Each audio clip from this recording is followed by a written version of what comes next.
সুন্দরবনের গোসাবা থেকে এক বাংলাদেশিকে গ্রেফতার করেছে পুলিশ। ধৃতের নাম সিরাজুল শেখ। গত প্রায় 4 বছর ধরে সুন্দরবন উপকূল থানার রাধানগর এলাকায় থাকছিলেন তিনি। এর আগে ঘুটিয়ারি শরীফ, ক্যানিং, বাসন্তী এলাকা থেকে বাংলাদেশের একাধিক বাসিন্দারা ধরা পড়েছিল বলে জানিয়েছে পুলিশ।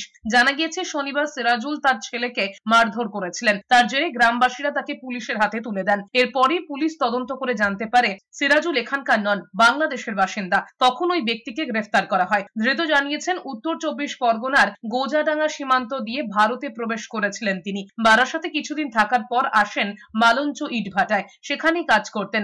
এরপর গোসাবা রাধানগরের এক মহিলার সঙ্গে বিয়ে করে সেখানেই থাকা শুরু করেন। মিস্ত্রির কাজ করতেন সেখানে। সিরাজুলকে পুলিশ হেফাজতের নির্দেশ দেওয়া হয়েছে।